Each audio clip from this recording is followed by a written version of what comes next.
and let us all do we can to build a better future. So let's talk about compliance, congressional progressive compliance that Morning Blow and everyone else in corporate media just loves. They just love it. They love it, love it, love it, love it, love it. So what am I talking about? Well, Ryan Grimm's book, Rebels, remember, Jamal Bowman was supposedly pushing a squad member to Primary Joe. He said he would do it if no one else would, but AO said she would. Wait a minute. What's going on here? This is going to be the most cringe 5 minutes of your lives, folks. But if this doesn't show you guys and gals just how much of a lost cause the entire Democratic Party is, shout out again to Case Study QB, who's wrongly being censored on Twitter. Yep. Not only is it Angel Rivera, but hey, Case Study QB, he's probably looking at Angel Rivera and saying, first time. So let's go ahead and play this video here. Had it or hit it, Joe Biden. Hit it, I know that's not what they meant, but it's just like, ugh. Oh, honestly, here's the thing.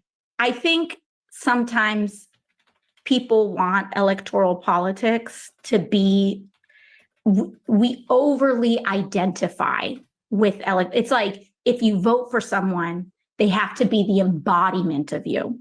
And that's actually something that I think Donald Trump provided to a lot of people, where it's like, if you voted for him and if you were a Donald Trump person, like you want, like it symbolized so much. But I think what we have here in this situation is a more just honest thing.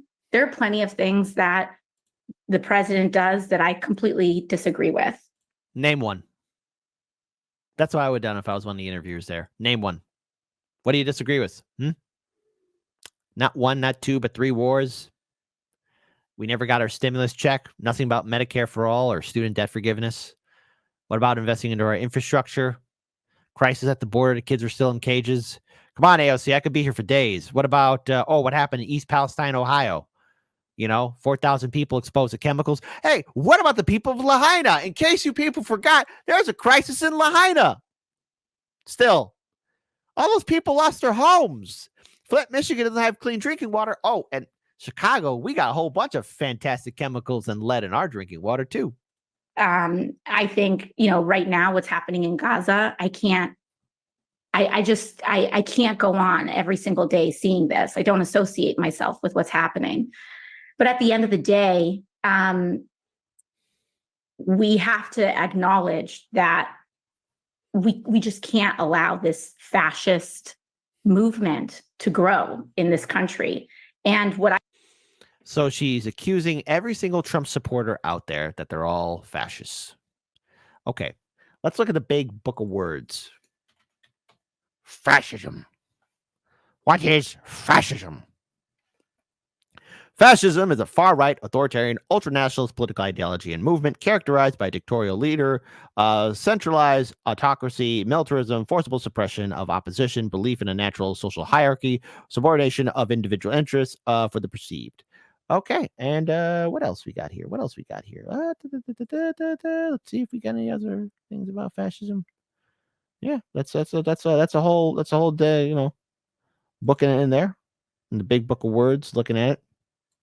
What is fascism, By the way, severe economic and social regimentation, forcible suppression of opposition. So kind of maybe what we see now. Controversial statement to say that, but however, I mean, we do see internet suppression. We do see social media suppression. I mean, we see a lot of it every single day, all the time, every day. We see it all the time. We see people being deplatformed, silence. We see people who were on the media who questioned regime change wars. And this is before even Trump came into the political sphere, was Bush Jr. And even before Bush Jr., anyone who would challenge the system being silenced and suppressed, whistleblowers being thrown to jail. Oh, by the way, I mean, a lot of us are struggling. So there's a huge gap. So I guess it's easy for AOC to say that all Trump supporters are fascists. But the thing is, no, I will not be that foolish and brushstroke an entire group of people. All right. I'm going to disagree with a lot of Trump supporters. But calling them all fascists, proof? I think is actually hopeful about our politics is that we can exist outside of electoral politics in organizing our communities and standing with our friends. And, if it's coming down to this next election, for me personally, the decision to vote is not a difficult one for me, because just because I'm voting for him doesn't mean that he embodies everything about me. Right. So the same thing could be applied to Trump supporters. Just because they're voting for him doesn't mean everything that he does implies to them as well, AOC. See how it's done? See how it's done? And also the vilification of third-party people who, if they vote third party, then they're considered Trump supporters, right? So that to me is where I'm at. But I think, it's people are going to get mad on the internet because that's what they do. But I think we just got to be adults about the situation and realize that electoral politics is just one. It's just one small sliver of how we make the world better. And if we put all of our eggs into that basket, people start acting way too crazy. And Yes. Donald Trump is what you actually get. Donald Trump is what you actually get when you want a politician to embody all of your hopes and dreams and caricatures of yourself. Yes. And Donald Trump affirms insecure men's idea of masculinity. Yes. So, it's about men. Men are toxic. Men are bad. Men be bad. Okay, look. Guys and gals, men and women, we all screw up, okay? And we all have our own perceived notions of strengths and power. The reason why Trump is popular with his voting base is because, number one, when you have a neoliberal system that makes people desperate, they are going to flock towards somebody who says that they will make their lives better. This has happened throughout history. What Donald Trump is doing isn't anything new. That's why I'm not afraid of a Trump presidency. Okay, Trump becomes president. Guess what? I have to wake up tomorrow. I have to do my job. I have to do my work. I have to take care of my family members and do my responsibilities as every other person in my live stream audience has to do. It doesn't matter. It doesn't matter. Okay, people want to be afraid of Trump. I already told all of you what I'm going to do when on election night. I'm cooking myself a nice ribeye steak dinner. Simple as that. They affirm insecure people's idea of wealth. Internalized affirms- misogyny. Yeah, insecure white folks' idea of race. Right. That's what you get when you want your everything to come, all of your life and identity affirming things to come from electoral politics. You get demagogues, Right. people who want to Same thing in the Democratic Party. symbolize these psychological things. Joe Biden doesn't do that. And I think that's actually a good thing. Yeah. Right. Because it's more honest, I think, about where we are. How do you feel about AOC's assertions about Biden being honest and Biden being on point? Type 1 for G, Kit. That's the president of the United States. He's helping us out. He's stopping Trump. Type 2, man, get the hell out of here. The Democrats are just as corrupt as the Republicans. Republicans just as corrupt as the Democrats. They're both tyrannical. Whether we like it or not. He's our grandpa. Oh, God. Saved us Exactly. from our alcoholic stepfather that abused us for 4 years. One just quick follow-up question as a voter in. Why did you put that scenario out there? Seriously. Sometimes people don't want to know that kind of stuff. Deep in a red state and in a lifelong And don't intertwine it with politics, for Christ's sakes. Democrat. Does the Democratic Party, because we got so dicked over by Ruth Bader There's a lot of innuendos here. Ginsburg, does the Democratic Party have a backup plan between now and November should Joe Biden fall prey to some sort of medical emergency that you're aware of? And I think as a voter, it's a very reasonable question to ask considering his advanced age. I think it's a super reasonable question to ask. I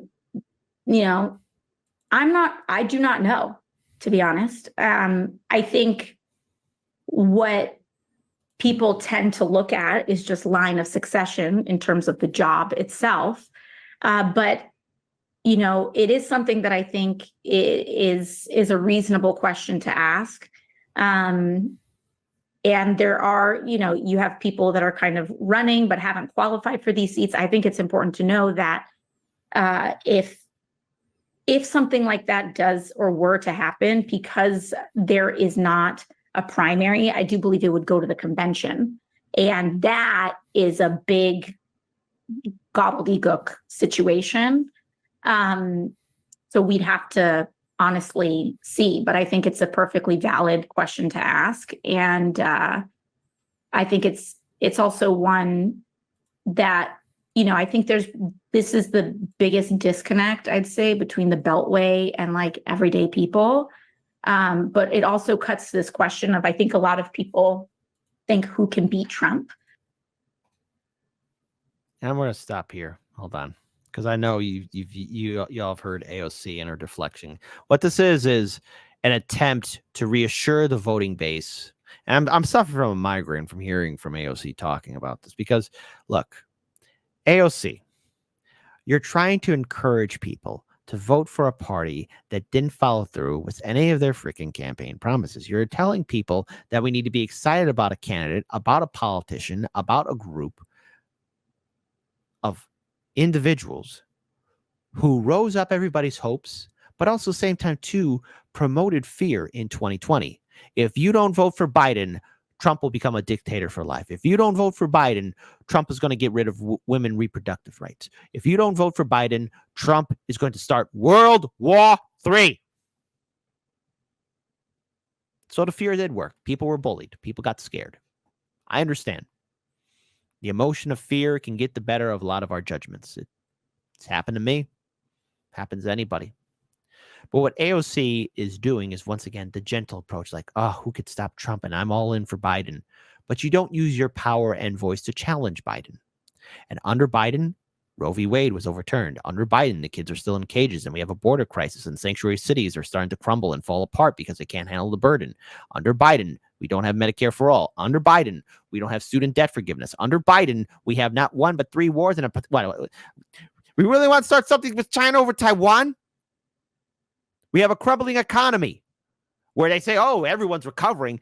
I look at my live stream audience and I hear the same story. I don't know how I'm going to make it past tomorrow. And my audience, I'm quite proud of them. It's a very diverse, very opinionative audience. But I'm hearing the same thing, which is something every American is saying. It's a struggle to get by. I don't know how I'm going to eat tomorrow. I don't know how I'm going to get past tomorrow. I don't know what I'm going to do tomorrow. So many questions upon questions about what to do. It's only fair that maybe we should just let her finish. Let her finish. And that's a largely untested assumption, too. There's a lot of this idea that, only another white guy can beat Trump. Right. And there's a lot of kind of assumptions there that obviously don't feel good. But yeah, that's it's a valid question to ask, and I do not have an answer. It's not 2016 anymore, AOC. It's not 2016 anymore. Everyone needs to get over this, okay? Look, everyone in the establishment went for Biden.